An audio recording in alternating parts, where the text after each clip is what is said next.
Salut les créatifs, j'espère que vous allez bien. Aujourd'hui, je vais vous présenter mon meuble de rangement, plan de travail et qui tourne sur lui-même à 360 degrés. Ici, vous trouverez tout ce qui est dimension du meuble, matériel utilisé en planche, en quincaillerie, en outillage. Par contre, comme je n'ai pas filmé la fabrication de mon meuble, je vais vous l'expliquer en réalisant un cartonnage. Et pour cela, je vais commencer par vous détailler toutes les correspondances entre mon cartonnage et le meuble. Donc on commence par 3 carrés qui vont représenter le plan de travail ainsi que les planches de dessous du meuble.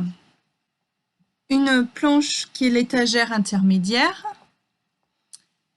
Les planches latérales sur le côté qui font les pieds du meuble, si vous voulez.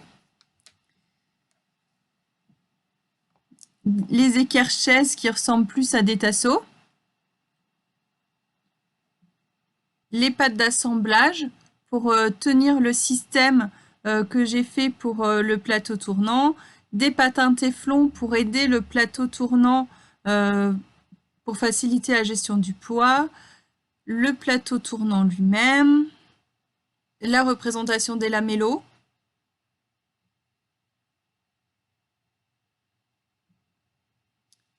Et le champ que j'ai mis sur les planches latérales.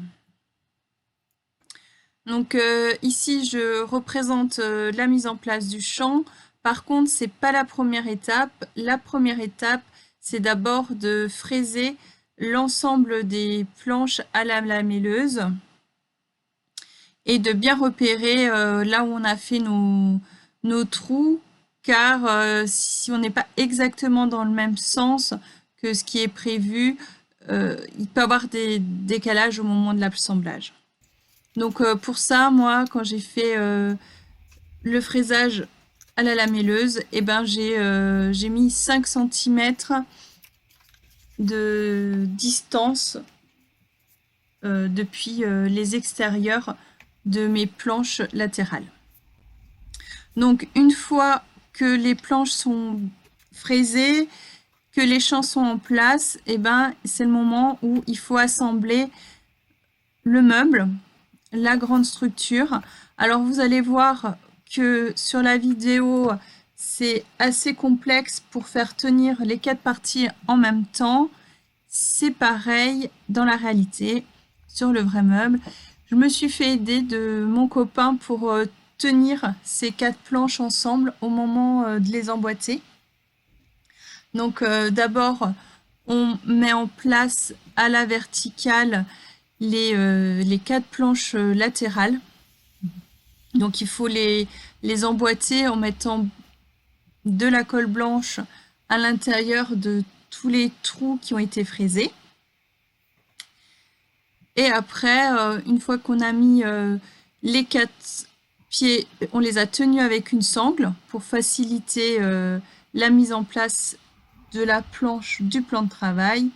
Après, pour mettre en place la planche du dessus du plan de travail, on va dire que le plus dur, c'était que la colle blanche reste bien en place et qu'elle ne salisse pas trop le sol. Donc, une fois que tout est en place, on retourne le meuble pour préparer la structure du plateau tournant. Donc, pour la planche qui est tout au fond, on fait 2 trous à la perceuse, puis avec la scie sauteuse, on va sortir un carré de la taille du plateau tournant. Donc dans le cas que je vous ai présenté, notre plateau tournant, il faisait 15 cm. 15,5, quelque chose. Après ça, on fixe le plateau tournant sur le carré qu'on a découpé au centre. Et ce plateau tournant avec son socle doit être fixé sur le fond du meuble. Pour ça, donc, on repère bien qu'on est dans le bon sens et qu'on est bien centré pour que le plateau final puisse s'emboîter dans ce système.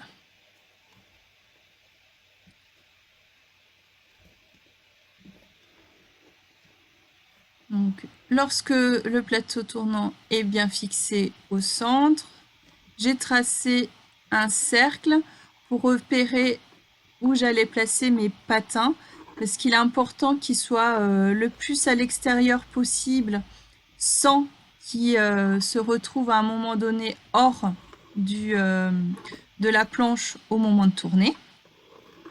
Donc le meilleur moyen, c'était de tracer des cercles. Donc après, placer les 8 patins. Mes patins, ils étaient légèrement trop fins, donc je les ai calés en mettant un petit carton de mon calendrier pour apporter l'épaisseur et qui se retrouve vraiment à la même épaisseur que mon plateau tournant pour éviter au maximum les appuis sur ce dernier.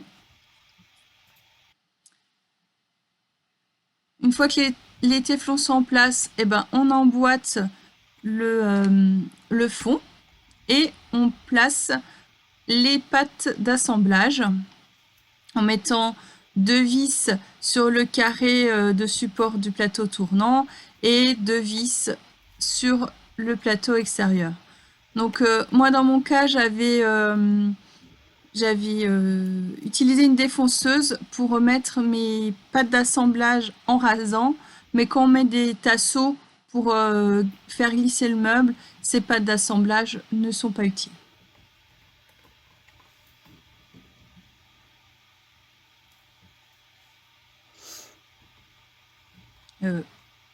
Fraiser les pattes d'assemblage. Donc après, on retourne le meuble et c'est la dernière étape.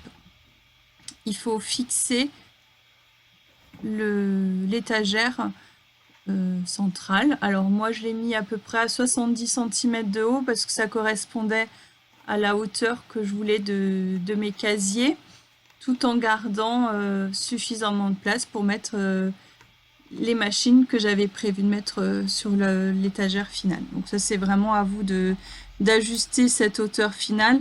Par contre, il est important d'avoir une étagère au milieu, ça apporte la solidité au meuble. Ça permet vraiment de maintenir les 4 éléments ensemble de façon centrale.